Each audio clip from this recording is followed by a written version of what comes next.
सियापति रामचंद्र की जय। जय रघुनंदन जय सिया राम, जय रघुनंदन जय सिया राम।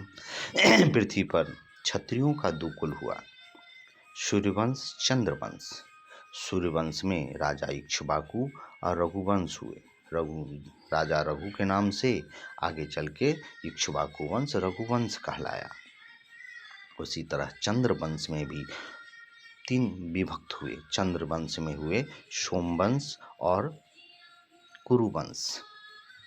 इनमें जैसे सूर्यवंश में भगवान श्री रामचंद्र जी, महाराज सगर, हरिश्चंद्र, बहुत सारे प्रतापी राजा हुए, महाराज दशरथ, रघु, इन सबों की लीलाओं का वर्णन है। उसी में चारों भाइयों के दो दो पुत्र हुए, उनके नाम से अलग अलग वंश चले। उसी तरह चंद्रवंश में भी महाराज सोम, उनका वंश चला, और कुरु, महाराज कुरु के नाम से भरत उस वंश में जन्म लिए। इन लोगों का जो शकुंतला पुत्र भरत, जिन्होंने शेर की सवारी की। ये क्षत्रियों की वीरता की और राम राज्य की अद्भुत कहानी है। इनके वंशजों के बारे में पढ़ने के लिए आपको धर्मशास्त्र, श्रीमद् भागवत, शिव पुराण आदि में वर्णन आता है। शकंद पुराण में इन सबको आपको पढ़ना पड़ेगा। उनके वंशज पृथ्वी पर जब तक राज्य की, तब तक अत्याचारी पापाचारियों का अंत होता रहा।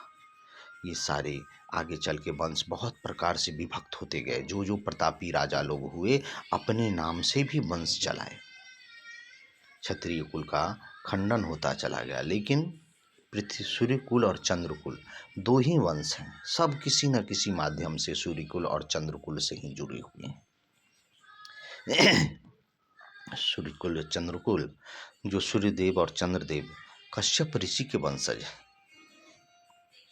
महाराज कश्यप उनके वंशज हैं। पुलहस्त ऋषि ने उन्हें जल द्वारा, अपने मानसिक पद्धति द्वारा उनकी उत्पत्ति कश्यप ऋषि की किए थे, जो सप्त ऋषियों में सबसे तेजस्वी और उत्तम है। उनके 12 पुत्र देवता हुए।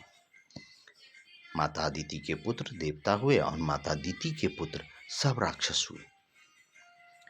उसी में सुरुचि, उनकी 12 पत्नियां थी। महाराज कश्यप की प्रजापति ने अपनी 12 पुत्रियों से महाराज कश्यप का विवाह किए थे।